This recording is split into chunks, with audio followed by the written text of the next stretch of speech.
Hello everyone, and welcome to my very first YouTube video. I have decided to make some YouTube videos. I've watched many of them over the years and enjoyed many, and many I have not enjoyed.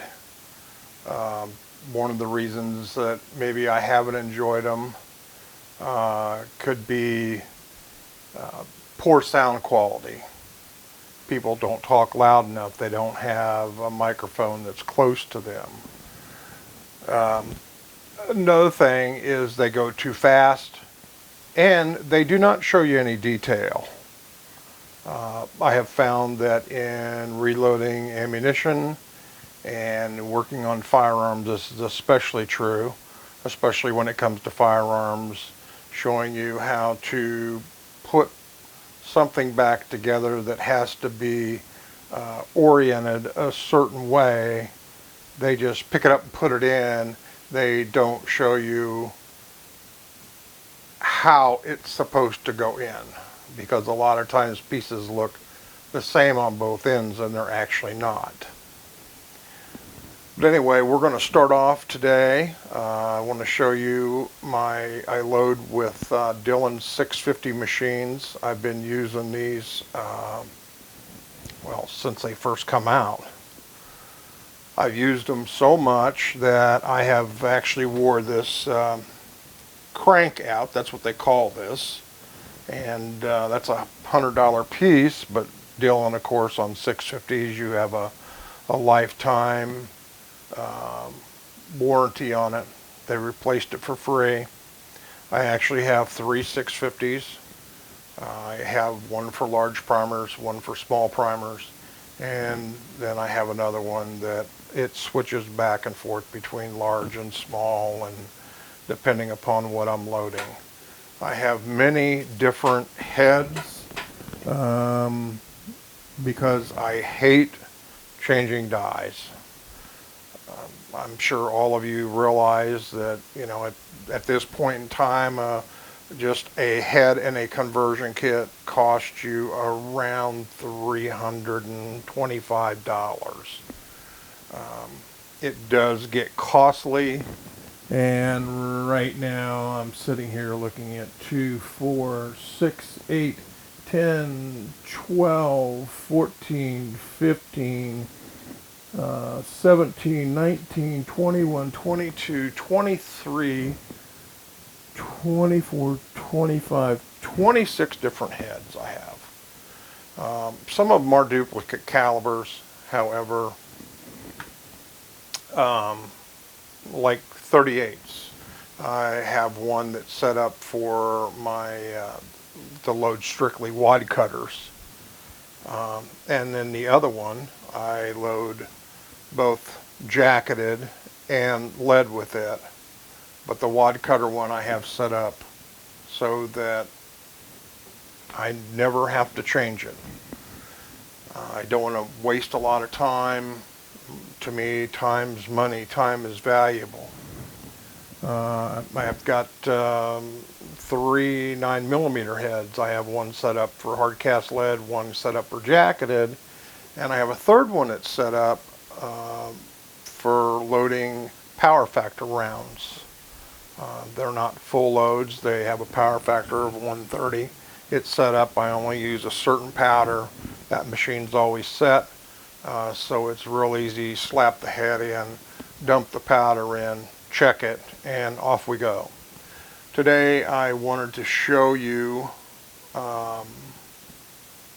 what accessories I have on my machine, okay, that are what I think are important accessories that I've changed out from Dillon original equipment. Okay, one of the things I always want to do with a machine is I don't want to get tired when I'm running it,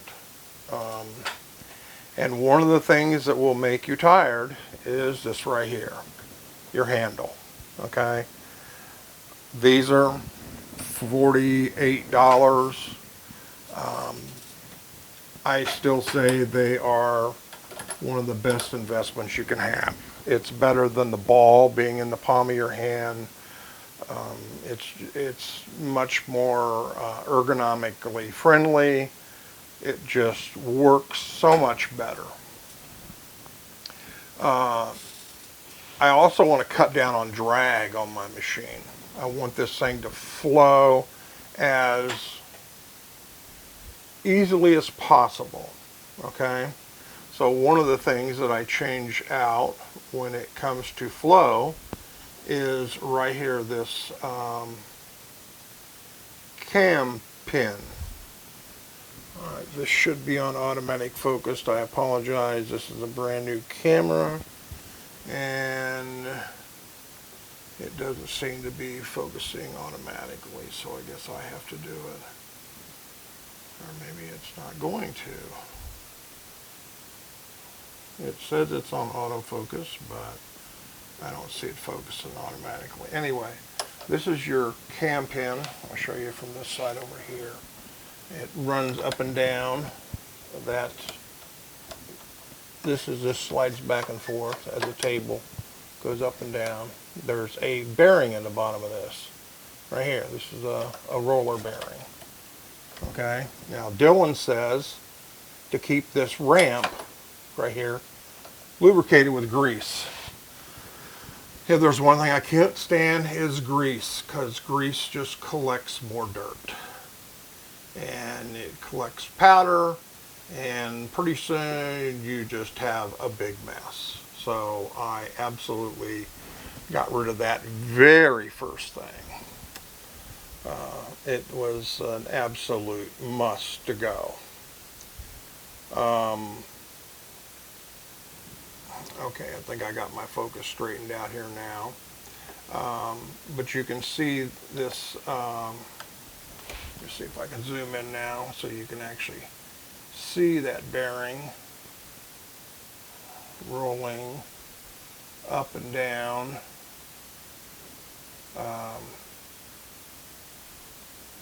There we go, over here, baby, there we go.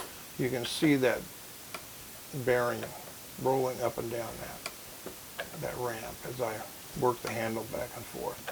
That takes a tremendous amount of drag out of the system. Okay? The next place is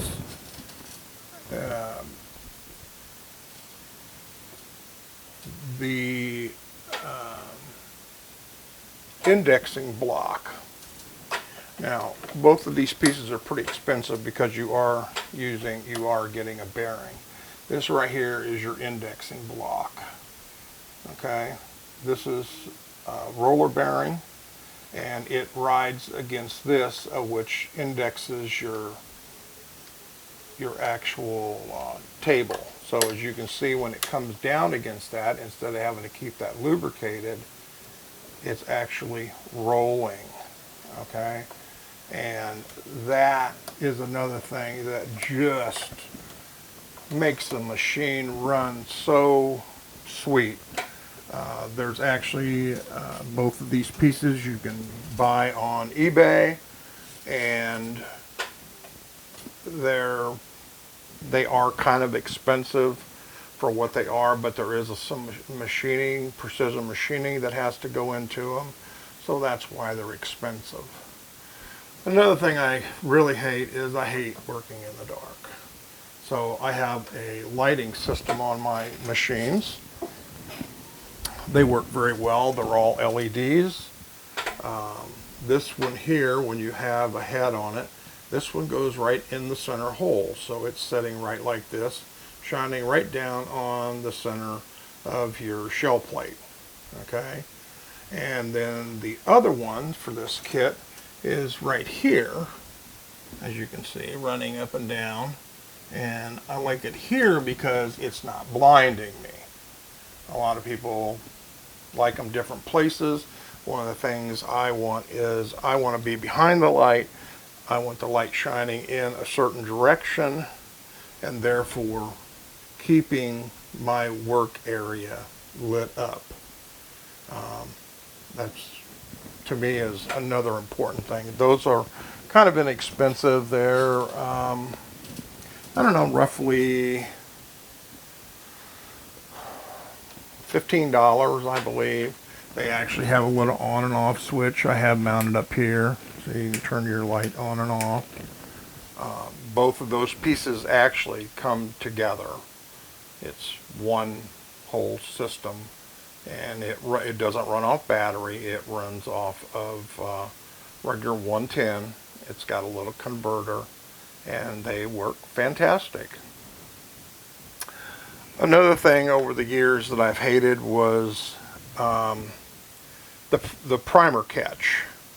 When you had a primer that you did not load and it came past your primer punch, it came over to here. Now, as I got right there, I think you can see where that primer just fell. Well, what happened is that primer is going down a ramp in here, and they used to just, Dillon had this little thing, and they just laid in this ramp, and usually they fell off on the floor. I didn't like that. So there is somebody on eBay that's making these. They're great. They have a little plastic bottle. It's got a cushion in the bottom of it. Your primers go in there whenever they do go past. So that's another thing. The other thing I hated was right here was mounted the old spent primer catch. There are days that I may load 3,000 rounds, and I got sick and tired of emptying that. Well, a gentleman on eBay, or somebody on eBay makes it, I think it's a gentleman, and they make this little funnel right here that goes in this slot. And once you put it in that slot, you attach a rubber hose to it that he gives you, provides the zip ties and everything. And of course the hose comes down, okay, and I have it tied off right here. And then the hose continues down, and he's got an adapter, and he'll give you a lid for a 2-liter bottle with a hole in it with another metal adapter and a tie wrap. And that is how all my spent primers, I can't tell you how many 2-liter bottles I have full of spent primers, but that is one of the great things. I don't have to worry about primers falling out on the floor. I just don't have the mess that I used to have, and that was a real problem for me. Okay. One other accessory that I just recently purchased is something that it will save you quite a few headaches, and that is the primer cam. This right here is the primer cam. Okay. Now what happens is this piece, they've made this so it has a ball detent in here, and this pops back and forth, and it literally snaps out.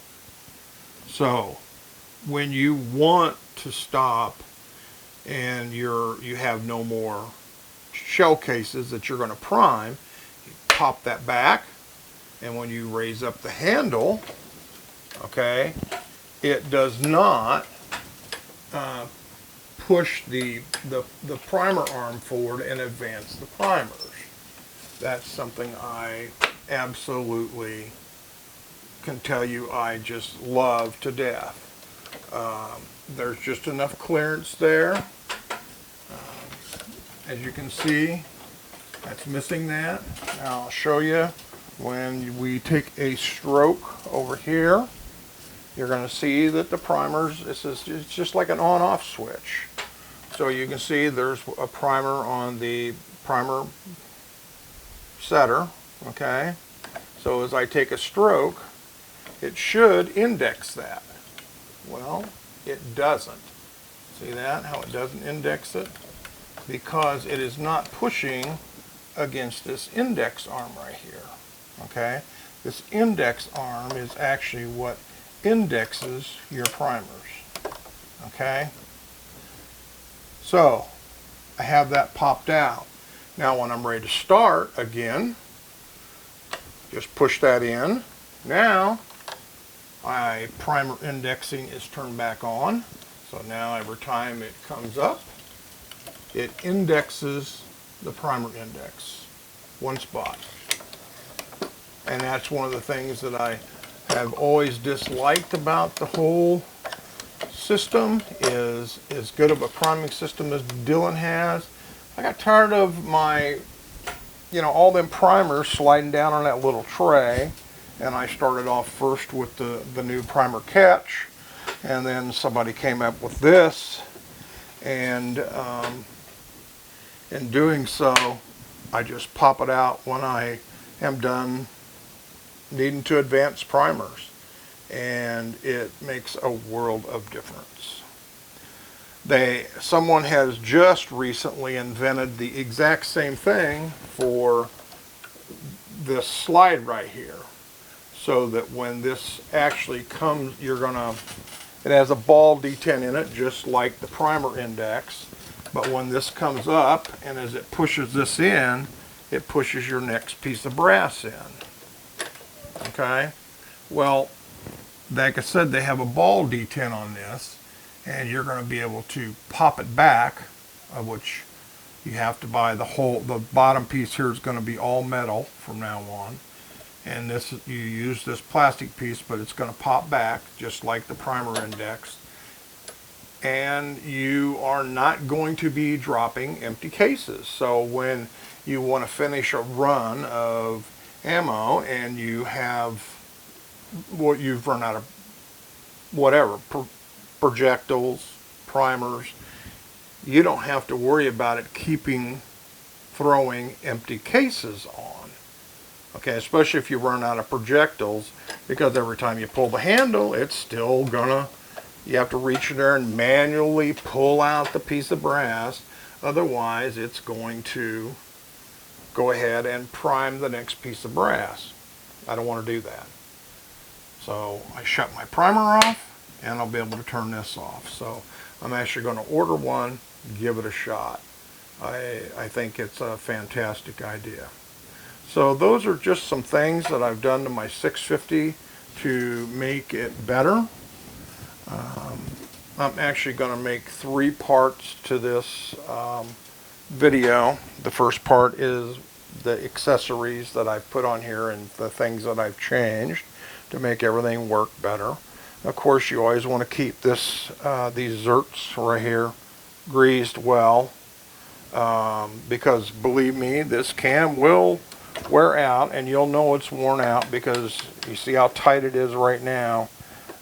Mine here would move back and forth about 3/8 of an inch. That's just how much I had used it.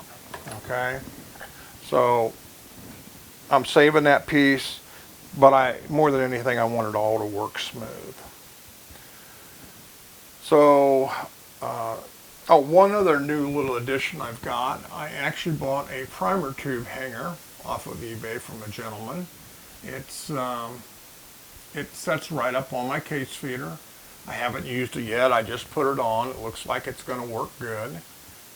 You can hang 10 tubes, of which I've got like 12 tubes, but that way I can load a case at a time, and I will have enough primers to get that job done. So anyway, that is the conclusion of my first video here. I hope everybody enjoys it, likes my what I'm doing. The next step will be, we are going to set up a 41 Magnum head. I just required a 41 Magnum pistol. So the first part of the next video will be setting up the shell plate and everything, showing you how to correctly adjust all of that. And then the next part will be actually putting the head on that I have sitting here. It's just slapped together roughly. I'll show you how to go through and adjust all that and get your settings right where they need to be. Okay? So until then, be safe and happy reloading.